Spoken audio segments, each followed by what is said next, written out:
Welcome to the Button List podcast, coming at you live from Beating Dreams in Dallas, Texas, featuring Allison and Heather. During this broadcast, we will delve into the stories of famous gemstones, past and present, looking to amuse, delight, and possibly disturb you.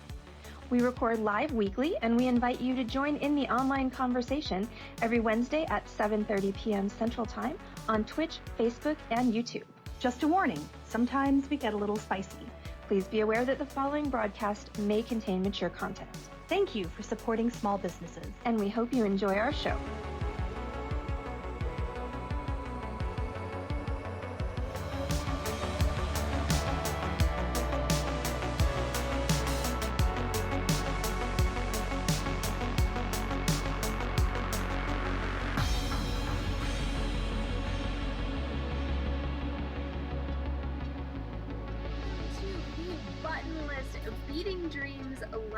Podcast. I'm coming at you from Lover's Lane in Dallas. I'm Allison. And I'm Heather. And we are going to be talking to you this evening about the Koh-I-Noor Diamond. Okay, so this is continuing our theme of storied gemstones. I did Jane Austen meme. I will have to look again. But continuing our theme of storied gemstones that have interesting histories, the Koh-I-Noor is one that has both a very complicated, sometimes murky history, and also has a lot of political implications in the modern day. So let's start with the majority of the material that has been used to create this podcast came from first of all, Smithsonian Magazine article by Lorraine Boissonneau, which referenced a book which unfortunately I have not yet been able to purchase on this particular diamond by historians Anita Anand and William Dalrymple. It is worth mentioning that Anita Anand is actually Indian, and so, oh my God, Amy, Smee, we love you so much. You have so many hugs. Yes, to you. And so, Anita Anand, being Indian by extraction, there's definitely an interesting perspective that she adds to the narrative. Other items from for this podcast came from Britannica.com, Wikipedia, and various other online sources. So let's just start with the facts about the Koh-I-Noor Diamond. So the Koh-I-Noor Diamond currently in its present form weighs 105 carats. That's 21 grams. That's a lot of carbon right there. It has been cut down, and that happened during the reign of Queen Victoria. You'll hear about that. Yeah, we will talk about that later. Its original weight was 191 carats. Currently, the Koh-I-Noor is part of the British Crown Jewels, and its last public appearance was in the Queen Mother's crown as it was displayed on her coffin in 2002. Now, though Queen Camilla was crowned with that same crown in 2023, the diamond was Hi, Terry. significantly... We are, yes. We are. Hi, Terry. Was significantly not present in the crown at that coronation, and we will talk about that later when we talk about the present day political ramifications of this particular diamond. But we are going to start with the origins of the Koh-I-Noor. So the origins are murky, to say the least. This sucker has more origin stories than the multiverse. Murky, like the fish tank that I forgot to clean and then killed the fish. Yeah. Worse than that, but probably also stinky at times. Yeah. Yes. So, did it appear in Mesopotamia in 2300 BCE? Was it stolen from the Raja of Malala in 1304? Was it given to the first Mughal emperor in 1526? Was it? Was it plucked from the Krishna River and presented to Shah Jahan in the early 1600s? Literally every article that we checked out for this, Smithsonian, Everyone, Britannica, Wikipedia, etc. Some online publications which had obvious aversions to both fact-checking and proper grammar. Yes, not all things online are edited. Yeah. But they all had a different origin for the stone. And what we do know, and every for sure, single article presented it as fact, which is hilarious. Like, yes, we know. Yeah. So what we do know for sure is the first time the stone can be pinned down in the written record is 1628. At that time, courtiers would bring gems at the new year to pay tribute to royalty, and also to influence and bargain for better and more powerful positions at court, which... Why doesn't anyone bring me gems to bargain for better and more influential positions at court? Do we have a court that I haven't learned about? Oh, shoot. Maybe that's your first problem. That's a requirement? I mean, to have positions at court, I would say, yeah, that's okay, it's an important one. Boo. So, as a result of this, the treasury of Mughal Emperor Shah Jahan was so filled with jewels that he commissioned a jewel-encrusted throne. This shit is crazy. Oh my gosh, seriously, called the Peacock Throne. Mm-hmm. The Peacock Throne took 7 years to make and cost 4 times as much as the Taj Mahal. Giant building. The throne cost 4 times the Taj Mahal, which was being built at the same time. So we're not even doing conversions. It just it's the same currency. Same currency. So, brief description of the throne, and this is brief, which is wild, y'all. The outside of the canopy was enamel work, and it had gems just all over it. So there was a canopy and a throne. And the canopy... It was a thronopy. It was a thronopy. Yes. So the inside of the canopy, so you could sit on the throne and look up and see rubies, garnets, and other jewels very thickly set. It wasn't sparse in any way. It was supported by emerald columns. Like you do. Yeah. On top of each pillar were 2 peacocks, thickly set with gems, and between each of the peacocks was a tree set with rubies, diamonds, emeralds, and pearls. Among the many precious gems that adorned the throne were 2 very famous and sizable gems, the Timur ruby and the Koh-I-Noor, although at this point, that's not what it was called. It was just a big honking diamond. Yeah, I mean, honestly, this throne just sounds ugly. It sounds terrible. I would not want to... Would definitely not want to. No. No. Mm-mm. And interestingly, so at this point, India was also pretty much the only place that you could get diamonds. And the way you got diamonds in India was they had alluvial mining. So it was like panning for gold, but you pan for diamonds. Thank you for adding that, because I did not put that in the script. Yeah, I know things. You know, Heather knows things. Everyone's shocked. Yeah, Everyone sometimes is I'm shocked. so Yeah. shocked. But colored stones were actually more prized during a lot of this time period than diamonds, because diamonds were clear and therefore boring. But you also, during part of boring. During part of the period that we're talking about, there were also there were guidelines for who could wear what stone in the hierarchy of the court. So which is roughly, if you don't mind me interrupting you, like roughly equivalent to the sumptuary laws in Yes. Elizabethan England. Yes. So, and this was before England was all this was India. Yeah, no, this was way before. At this point, India is being ruled by a completely different empire. Yeah, no, we're still in the early 1600s, Yes. right? Mm-hmm. So we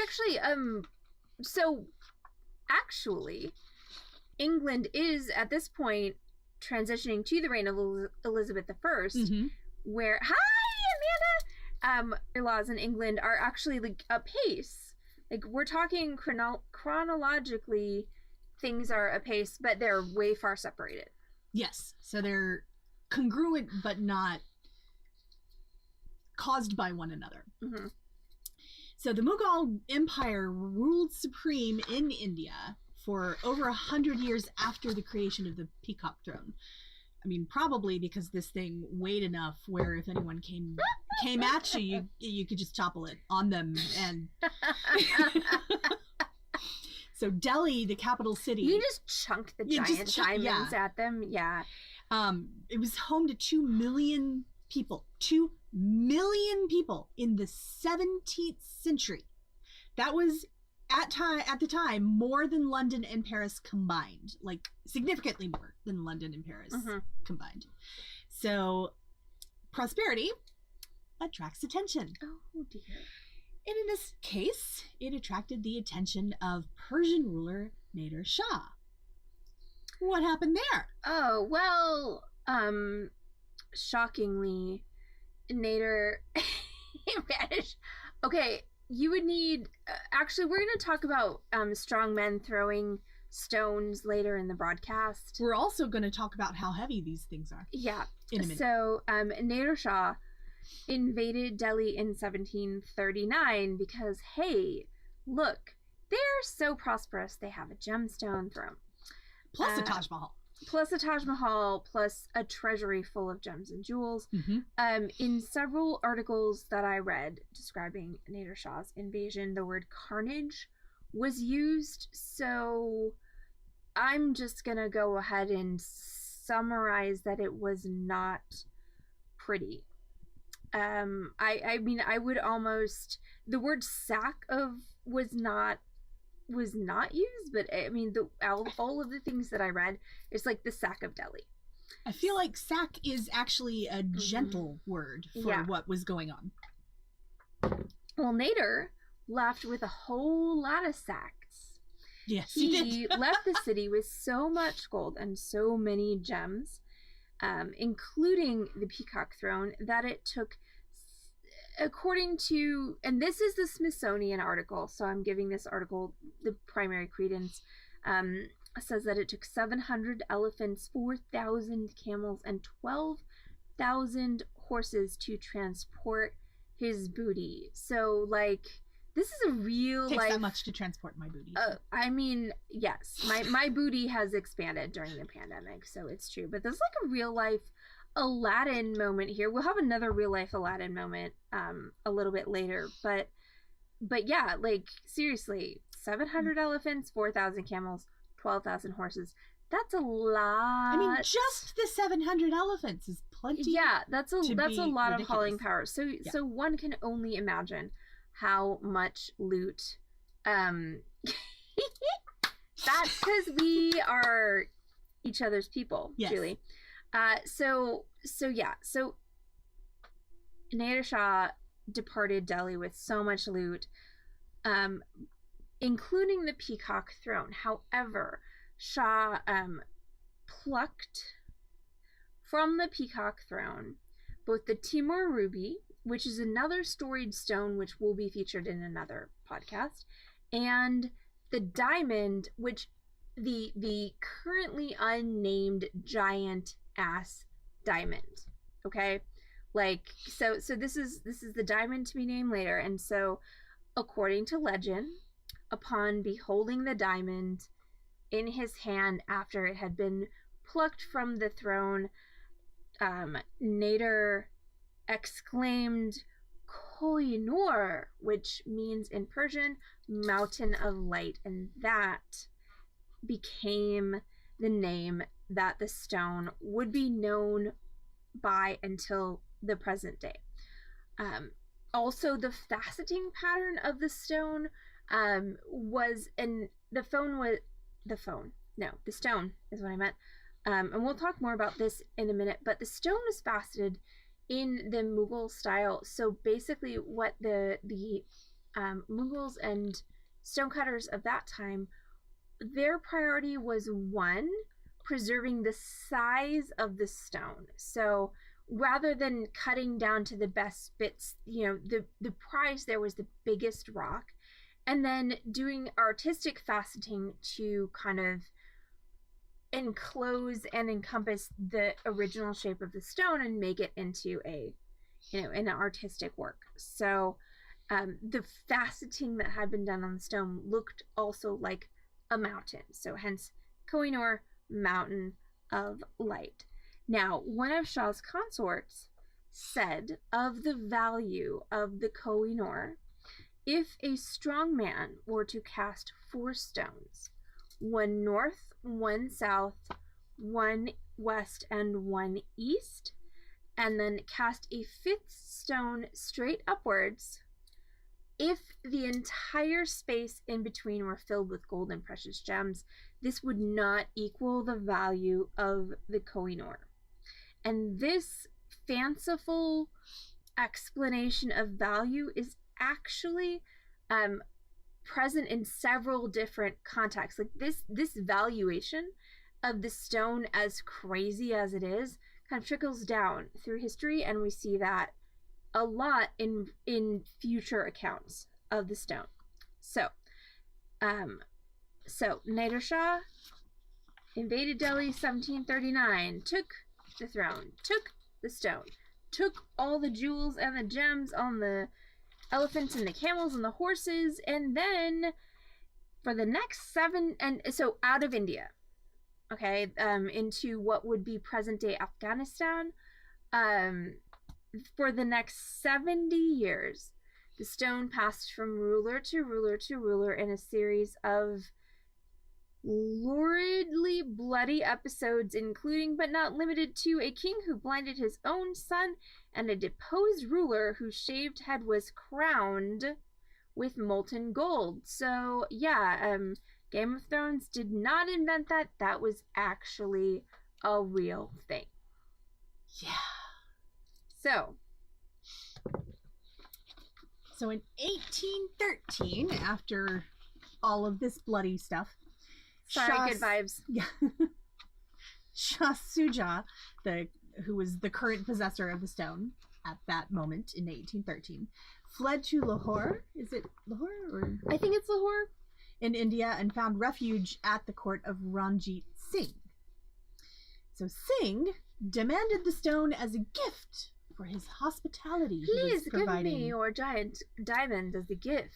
Yes. Generously. Mm-hmm. Ranjit's request may or may not have been accompanied by his current torture of Shuja's son. I mean, those flaming irons, they were just there and he just fell on them. Yeah, so why not give me a diamond about it? Exactly. Yeah. A big ass diamond. The big diamond, yeah. So upon acquiring... Not as big as the Cullinan, but we're going to do that one in a future cast as well. Well, that one wasn't really in play at this time in the world, really. Well, it might have been in 1813. But anyway, I'm going to torture your son. You're going to give me a diamond. And where do we go from here? As a thank you for my hospitality. Yeah. You're welcome. So upon acquiring Please don't cut off my son's, naughty bits. Yeah. I mean, Game of Thrones. So upon acquiring the stone, Singh immediately placed it upon his turban and paraded through the city on an elephant to display his... Yeah, speaking of another real-life Aladdin moment, there's a history of people just getting the stone and being like, I'm immediately wearing this if I have to duct tape it to myself. Yep. And then doing so and parading with it. With Singh, one or more elephants. Singh really had an intense relationship with this diamond. Really did. He loved this thing. Like 1980s stalker loved. Yes. Like what's the song? Every Breath You Take. Yes. Mm-hmm. Yes. So his attitude toward it is what really cemented it in legend as a symbol of power and potency. So the more attached he got to it, the crazier he got about it. Mm-hmm. So later in his reign, he still had it, and he was still alive, which is a minor miracle during the history of this stone. He became so paranoid about it being stolen that he kept it under heavy guard at a fort. And not yet, Julie. We're getting into that. Whenever it was transported, it was in a closed container on a camel. The camel with the diamond was hidden within a caravan of 39 identical camels. And the Secretary of the Treasury, who must have been quite the trusted human, was the only one who knew which camel carried the gem. Mm-hmm. And he died in 1839. Ranjit died in 1839 after a series of strokes, which, seriously, he didn't die a bloody death. It's yeah. But he intended to bequeath the diamond to a sect of Hindu priests, but that was thwarted by both the court, his court, later Singh, and the gem passed to his son. But there was also in Britain at the same time, and this is a little nugget that I just loved. And by loved, I mean wanted to throw things about. Oh, goodness. Yeah. So in Britain, they decided there was no way that, because now this diamond is on their radar as well. They're like, there is no way that thing is going to these heathens. They aren't even real priests, so they don't deserve that. There was actually all kinds of awful things said about the priests. Yeah. But the funny thing, I think, is that Ranjit's court was also conniving to... Yeah, of course they were. To, keep the diamond away from the priest. And at this point, which you probably read in the article, Ranjit, after 3 strokes, could only communicate through gestures. He couldn't speak anymore. Which makes sense. So, that made everything a whole lot easier for everybody who's like, oh, he wants this. Yeah, exactly. I mean, he had made his wishes very clear. And yet. But lived past where he could continue to make them as clear as they were. So, anyway. But so the British press was up in arms because they had decided that this diamond, should not go to these pagan heathens. Yeah. So, after Ranjit's death, I am very sorry for all of his heirs and family. The Punjabi throne passed between 4 different rulers in 4 years. Just heads up, none of these rulers voluntarily advocated. So abdicated. Yes, that one. So blood and gore and violence, etc. So the usual. Yeah, the usual, but 4 in 4 years is a lot. Like, that's a very, compressed progression of violence. So around 1844, 5-year-old Duleep Singh landed on the throne. And he managed to hold onto the throne with his aunt? Mom. Yeah. Until 1849. And around 1849, the British imprisoned his mom. He was 11 years old, 10 years old, 10 years old. And he was pressured by the British to sign, and that's your guy, Julie. Yeah, definitely. So he was pressured by the British to sign an amendment to the Treaty of Lahore, legally transferring ownership of the Koh-I-Noor to the British Empire. So this is... Hi, Silver! This is one of the kind of baseline when we get to the latter parts of this cast. One of the baseline things about the dubious provenance of the Koh-I-Noor and the fact that it was actually legally deeded to the British Empire. However, it was deeded to the British Empire through putting pressure on a 10-year-old boy. So extreme duress. So the validity of that legality is definitely up for debate. Duleep Singh was placed under the guardianship of an English doctor, and eventually he moved to England and lived out his life in exile. So, after this point, the diamond was presented to Queen Victoria as a spoil of war by the East India Company, who's foremost in...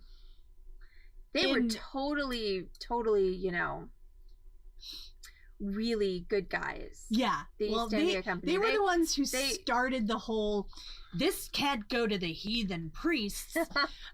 They started all of that, and definitely, yeah, the East India Company did some stuff. And some things that were shady AF. Yes, but just saying. You know, definitely presented things to royalty and other people in power to... Also glad you're still hanging, Amanda. Yeah, to cement their own power, because, boy, the East India Company had enough money to be a country and one of the top countries in the world. They were like the 0.5%. Yeah, they were. Of the day. Yeah, they looked down on the 1%. Yeah. Yeah, so in 1849, they gave this diamond to Queen Victoria, and it was displayed at the 1850 Great Exposition. Thank you for intuiting that number that I forgot to put on there. I assumed it wasn't in 185, because that was a while back. But the EITC, I feel like the EITC, they are the good guys, needs to be on the button list. Mm-hmm. But continue, please, Heather. They are absolutely the good guys. They're nice guys, is what they're the nice guys. They're the nice guys. They're the quote unquote nice guys. Yeah. Only the last 25 minutes. Only that. So this diamond was displayed at this great exposition, and it was not very well received because the British public was not used to seeing diamonds cut like this. So, you know, because it was cut in the Mughal style, which favored size and natural shape over brilliance and faceting and catching the light and all that,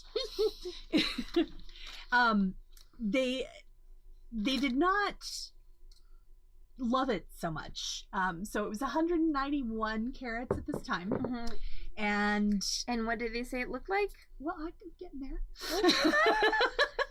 Sorry. It's not it had flaws visible in it, and the public characterized it as a piece of common glass.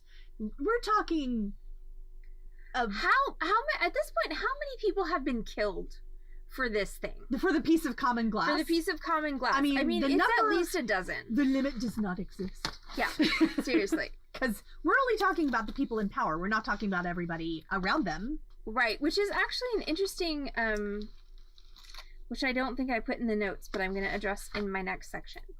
So Prince Albert decided, you know what? This isn't going over the way we wanted. I'm gonna have this diamond recut. So he spent, he engaged some expert cutters with the finest machinery available at the time, and the 191 carat Mughal cut. Corvus is volunteering to take the common glass. Well, unfortunately, the common glass diamond is gone now. So, it got cut down to the 105 carat diamond we know today. The recutting took 38 days, and shockingly only cost 8,000 pounds. Like, I feel like... Okay, but that's 8,000 pounds in, like, 1850. Well, I know. And I realize it doesn't include the cost of the diamond, but they also got the diamond for free. So right? Seriously. They got it for free. Well, and I will say, as the one who did most of the research for this, that there are there's a lot of disparity as to who actually recut the stone. There are some things that suggest that it was the cutters who actually recut the Orlov diamond, which we'll also deal with in a future podcast. But there are a couple of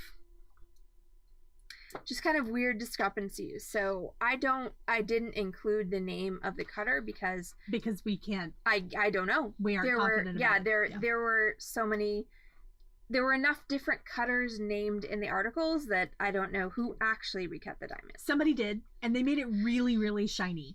So apparently the brilliance after the recutting was staggering. And so the palace arranged to show poor Dulip Singh, who was stolen from his home in India and taken to England, which is of course the exact right climate for someone from India. Yeah, in England, totally the same climate as India. Yes, especially during a mini ice age as they were having during the Victorian era. Yeah.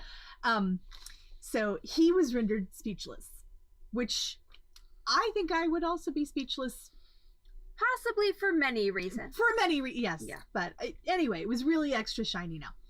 So the recut stone was worn by Queen Victoria as a brooch and a circlet, but Victoria had very complicated thoughts and feelings about India in particular, but other countries in general. She didn't love the British Empire's method of obtaining the stone. So in 1870, she wrote to her daughter, "No one feels more strongly than I do about India or how much I opposed our taking these countries, and I think no more will be taken for it is very wrong and no advantage to anyone. You know also how I dislike wearing the Koh-I-Noor."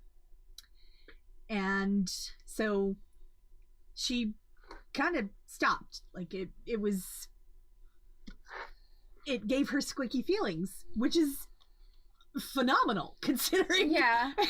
But so despite her sentiments, India did not achieve independence from British rule until 1947.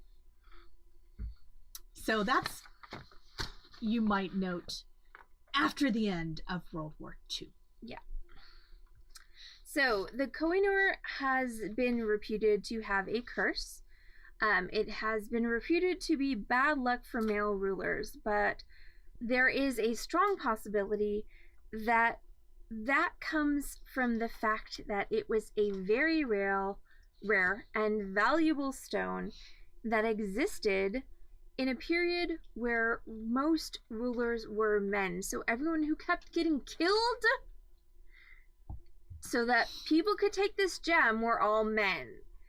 So then it passes to Queen Victoria at a point where female rulers are finally taking the world stage and becoming accepted, at least in the UK. And, and all of a sudden the Koh-I-Noor is not cursed for females. So that may not be any kind of mystical nonsense surrounding the Koh-I-Noor, but more just the way that the times evolved. And yes, that last statement that Heather read was from Queen Victoria that to her daughter Victoria, Princess Royal, in 1870.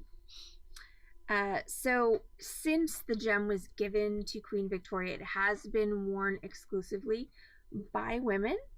And it bears mentioning, and this is something that is conflicting factually in some of the articles that I read, but I have found more to the side that I'm about to say than to the opposition. So at this point, the gem is the personal possession of Queen Victoria, and it did not become integrated into the crown jewels of Great Britain until after her passing. After she passed, it was set into the crown of Queen Alexandra and then the crown of Queen Mary. And in 1937, by the way, still before India has achieved independence, the gem was set into the Queen Mother's crown, which was actually the coronation crown of the then Queen Consort Elizabeth. So the Koh-I-Noor has been now integrated into the crown jewels. It has been used to crown a queen. And then something happened after 1937. Something happened after 1937, and it was called World War II. So just as an interesting non sequitur, because this really doesn't have much to do with the history of the jewel as a public figure, or as far it's as just too cool to leave out. I know. It's not cool. It's quirky. Okay, so during World War II, the crown jewels were first moved to Windsor Castle for safety, and then into a specially constructed tunnel for their safe preservation. The larger stones from all of the collection, including the Koh-I-Noor, were removed from their settings and concealed in cotton wool, which is basically like cotton batting, then placed in a glass jar, then placed in a biscuit tin. So not your average biscuit tin sewing kit. Was it Dansk? I don't even Royal know. Dansk. Mm-hmm. But so the jewels all survived World War II, and then we are coming out of the fog of World War II, and we are coming into the modern age where we topics so where we start to look at the we past start to look at the with a different past lens. of the stones with a better lens, and see what has been taken from a country or a people without proper etiquette, proper whatever. But with the Koh-I-Noor, there's a whole lot of stuff. So obviously the stone has the shadow of the stigma being colonial loot. Technically. But Britain, this has been passed and bounced around Europe and Asia since at least the 1300s, possibly 2300 BCE. So I mean, we have no idea. Murky enough to kill fish is the history. So part of the problem is at this point there are multiple nations and peoples with very strong claims as to who would be the rightful owner of the stone. So India, Iran, Afghanistan, and Pakistan are among the nations who claim ownership of the stone. Each of them cites a particular moment in the diamond's history, and the British government maintains, of course, that the stone was legitimately obtained, and as such, its status is non-negotiable. Because the 10-year-old was so capable of making legal decisions that would stand up for the rest of time. Yes. But here we go. So, because this one's a doozy. Yeah. So Britain is aware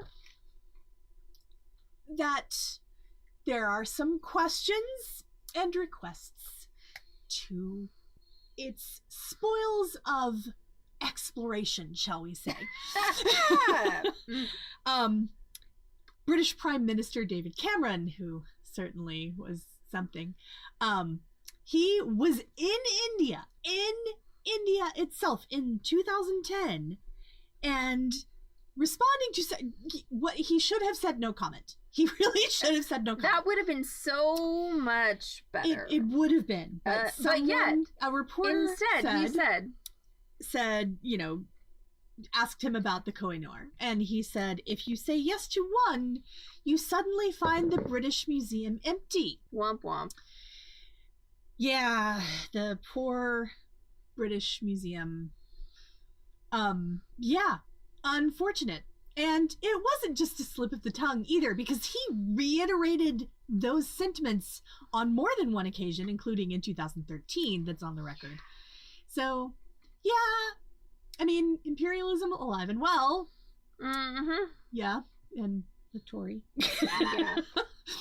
Yep. Nothing? Yeah. So currently, let's just leapfrog ahead to the present day. The British Crown is aware that items like the Koh-I-Noor are controversial. Yes. the British Crown is not really interested in engaging in dialogue regarding these items. So they're basically doing what I do when I have to do something that I don't want to do, and they're hiding. Like, I'm hiding right now. You can't see me, right? Can't see me. Can you see me? No, I can't see you. Well, it's a podcast, but you can't see either of us.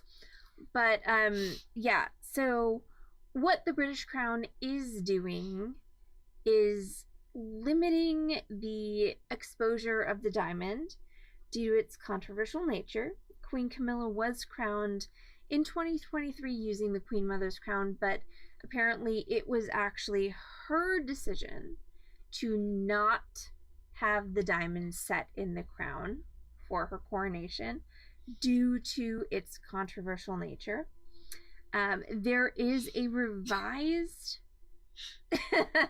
there's a revised exhibit currently in progress about the crown jewels that states to present a more accurate history of all of the jewels in the collection. I will say that I have read the exhibition cards, and they're still strongly weighted in favor of the British Empire. Because I'm just gonna throw it back for a minute. Like, the British Empire's stance on the Koh-I-Noor is that it was a gift. Yes. From Duleep Singh to the British Empire. Like, it was a present. He was like, "Oh my God, British Empire, I love you. Here, have diamond." Like, and that is not what happened. See, what happened was they leveraged a 10-year-old boy to get a prop whose mother was being held by them to get a prop that personified power for them. And so that's, that's a spin, that's a fairy tale, whatever. So this particular exhibition gives a slightly more realistic narrative of the Koh-I-Noor, but still doesn't really drill down on the, like, hey, we leveraged a 10-year-old kid to get this thing. And to be fair to the British Empire, most of the worst stuff about the Koh-I-Noor had nothing to do with them. I mean, once again, there's a giant diamond, and people keep killing each other to get it. Killing each other, kill. Political machinations, treaty, kill.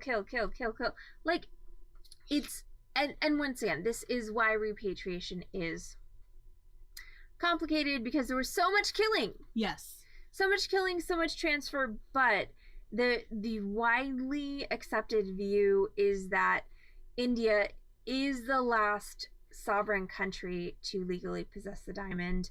It was taken immorally by the British. Should be repatriated to India. Definition of a blood diamond. Yeah. Interestingly enough, there have been several compromise plans proposed, like a joint museum on the Indian-Afghani border where the diamond could be displayed, and the government of Britain really is just firm on that's what they're saying. Corvus. Actually, they're saying you gave. Yeah, they're saying you gave, we won't give back. Like, they're saying that the status of the diamond is non-negotiable. So at this point, there are no plans to repatriate the diamond to India or any of the other countries that claim possession. And in fact, the British monarchy doesn't really want to talk about it. They are... Only David Cameron wanted to talk about it. Only David Cameron wanted to talk about it, and the rest of them just are doggedly and with British stoicism avoiding the subject. Yeah. So, that's the end of our little history of the Koh-I-Noor. I would be interested for all of y'all to give us, for the last couple minutes of this cast, your views on, like, what do you think? What do you think should happen? Do you think that the diamond should go back to India? Do you think it should go to a museum where it can just be admired by all? Do you think that because the British technically legally own it, that they should have it for all time and eternity? Like, what do y'all think? It would be really cool if we had a museum that was on a ship and just sailed in international waters, and you could see all the things that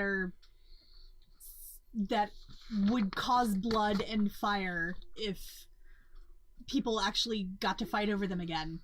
And I mean, I don't know necessarily on a ship, but maybe in Switzerland, since they make a huge thing about that, like, all of the contested things, like, go to a central place where all can come and visit them. Well, I mean, that's why I was thinking a ship, because you could go all over.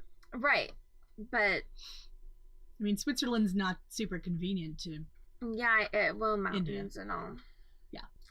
I mean, in theory, everybody's got to give everything back, but I'm glad I am not in charge of making these decisions. Me too. I'm so glad that nobody hired me for that job. Oh, okay, yeah. And so actually, Amanda and I do want to, and this may piss off some random viewers, not any of our regular viewers, but Amanda did just make a good point of if the diamond goes back to India, that people might be more likely to steal from India than steal from the UK. And this is, in my opinion, because of the color of skin. Because if you go to the artwork and things that were looted by the Nazis during World War II, which were mostly looted by white people from Jewish people who are, for the most part, white presenting, there's no equivocation. Yeah, about that was done so quickly. About the fact that they should go back. Mm-hmm. But because these things were looted from people of darker colored skins, is that why we are more reluctant to repatriate them? Because we value the ownership claims of people who have brown skins less than the people who have white skins. And that is something that is definitely a major factor in this conversation. Also, the legal, quote unquote, legal claim is according to British law. That's not the British Empire is claiming we have this due to this legality, completely based on their own laws. That doesn't. Other countries have completely different ways of denoting possession, and some countries don't even have such a thing as possession.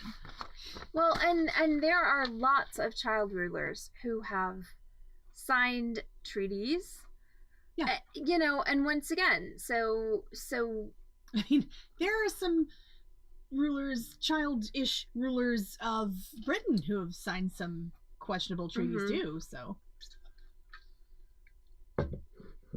But so then you step back from the legality and you look at the morality. Like, this was a child who was put in an impossible position. Yeah. And chose to mortgage their own country's cultural inheritance in order not to be killed. Like, it's all completely shady. And yes, so I'm gonna end this podcast with my own opinion. I'm gonna let Heather have her own opinion after me, but I personally think that all of the shady things should go into some central, non-secular, what am I trying to say?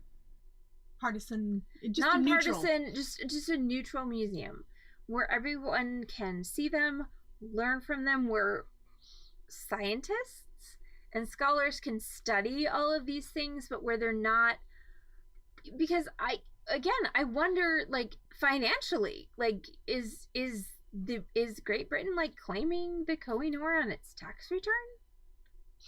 Like, you know, just some central neutral location where they're available for all to study, to see, to observe, probably not to touch, because then, like, but that's my opinion.